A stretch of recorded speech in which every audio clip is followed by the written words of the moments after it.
Hi everyone. So today I am going to talk about the International Monetary Fund, or the IFM as we all know it. There has been a lot of debate about the IMF, especially in Latin America, as many of our countries in Latin America are in debt with the International Monetary Fund, because there's been a lot of things that we don't reach as government goals, and we've asked for a lot of money, and many times we have had so much debt that we can't pay it. So there are people who debate whether or not we should be pardoned those debts, and in order to in order to not have so much debt, because we keep getting more and more debt as Latin American countries. So I'm going to talk about the IMF, and just a little bit, looking at it at a glance. And this is taken from the IMF International Monetary Fund page. So let's read, and let's see where this can lead us in this debate. So, the International Monetary Fund was created in 1945 to help promote the health of the world economy. Headquarters in Washington, D.C., it is governed by and accountable to the governments of 184 countries that make up its near global membership. So, what is the International Monetary Fund? The International Monetary Fund, also known as IMF or the Fund, was conceived at the United Nations Conference convened in Bretton Woods, New Hampshire, U.S. in 1944. The 45 governments represented at the conference sought to build a framework for economic cooperation that would avoid a repetition of the disastrous economic policies that had contributed to the Great Depression of the 1930s. So we all know about the Great Depression in the U.S. in the 1930s, which was a really terrible time. So it's a reason why the International Monetary Fund was created. So fast facts on the IMF. Current membership 184 countries. Staff approximately 2,690 from 141 countries. Total quotas 316 million. Loans outstanding 107 billion to 87 countries, of which 10 billion to 60 on concessional terms. Technical assistance provided 356 person years during FY 2003. Surveillance consultations concluded 136 countries during YF 2003, of which 96 voluntarily published their staff reports. This is just fast facts on the IMF. So, the Article 1 of the Articles of Agreement sets out the IMF's main responsibilities: promoting international monetary cooperation, facilitating the expansion and balanced growth of international trade, promoting exchange stability, assisting in the establishment of a multilateral system of payments, and making its resources available under adequate safeguards to members experiencing balance of payment difficulties. So, right there we can see why the IMF exists. So, we're going to look more into its activities, what the activities of the IMF.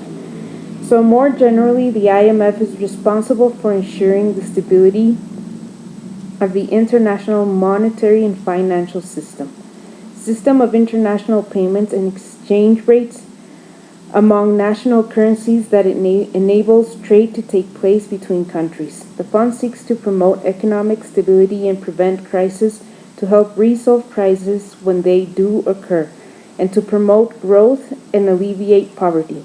It employs three main functions: surveillance, technical assistance, and lending to meet these objectives. So, one, the IMF works to promote global growth and economic stability, and thereby prevent economic crisis by encouraging countries to adopt sound economic policies.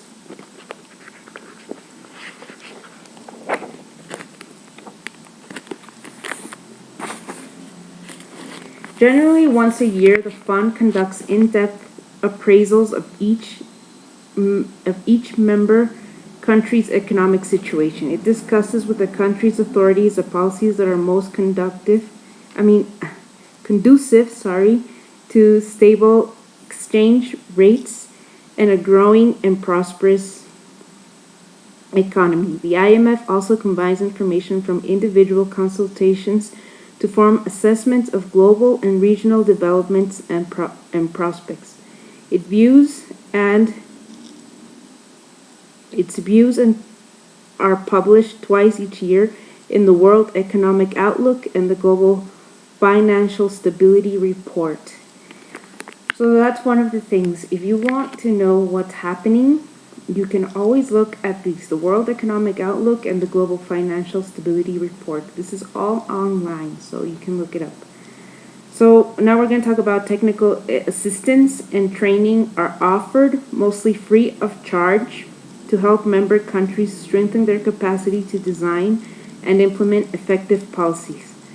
Technical assistance is offered in several areas, including fiscal policy, monetary and exchange rate policies, banking and financial system supervisions and regulations, and statistics. In the event that member countries do experience difficulties financing their balance of payments, the IMF is also a fund that can be tapped to help in recovery.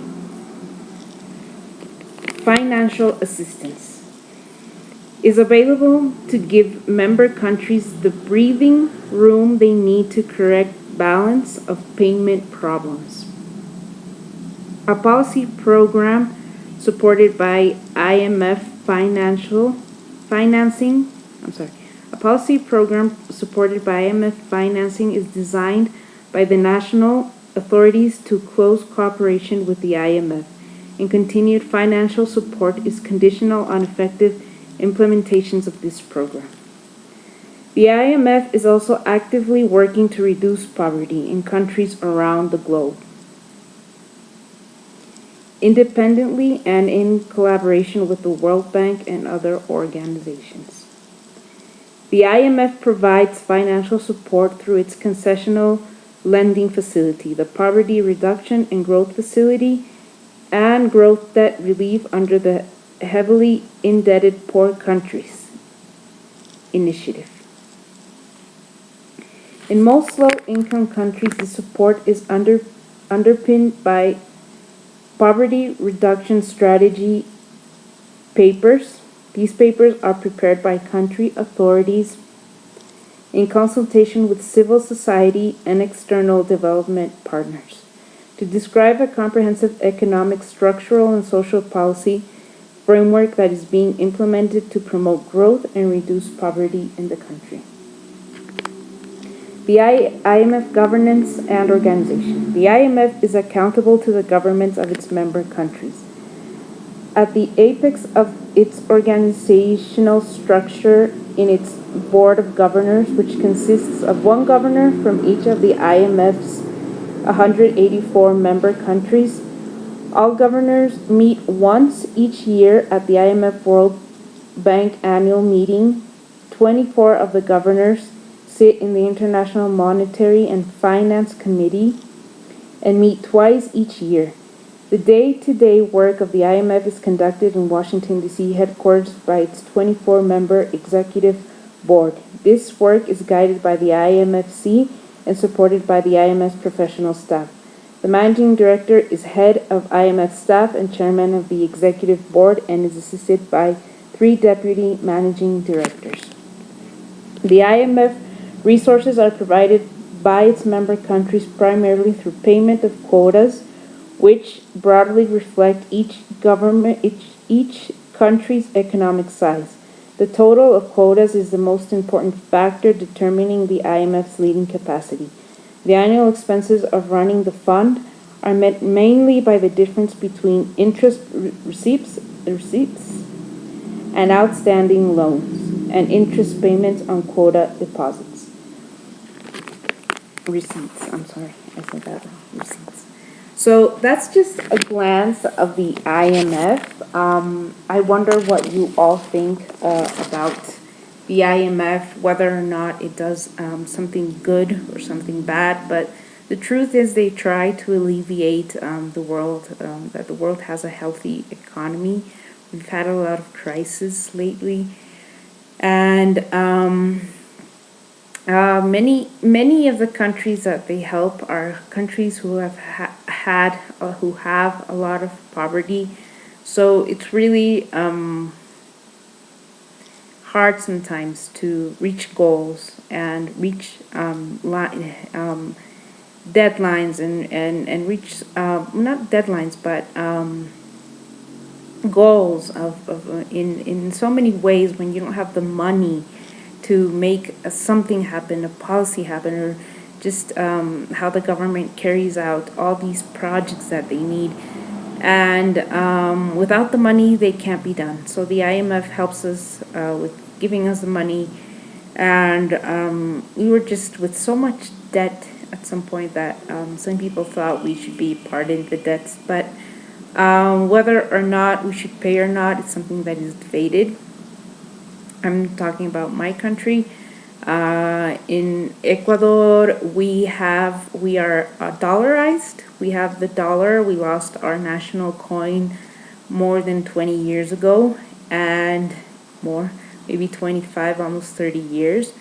And we've had, there's been a lot of struggle trying to it's not the same. It's not the same thing having the dollar equate to what the sucre was. So we're still trying to figure that out. So anyway, as a country, we still we have the debt, we have the big debt. So it's really hard as a third world country to get the money. So that's the thing. So that's the main thing. So that's what I wanted to share about the IMF, which I think it's really important we think about what these organizations are doing, what's their objectives, and what is so debated in about, well, like in my country, whether or not we should pay the debt. In my opinion, we should. If you ask for money, it can be a person, I need $5, I need $10, can you lend me the money? We should always pay back. And I think that's the right thing to do. Sometimes we are at the point where I can't pay, I don't have the money, and I really can't. Can you just please excuse me instead? Some people say, yes, we can excuse that. Some people say, okay, it's okay. But I don't know, let's think about this. We should be thinking about this as third world countries. So that's what I wanted to share, and I hope everybody has a good night. Take care.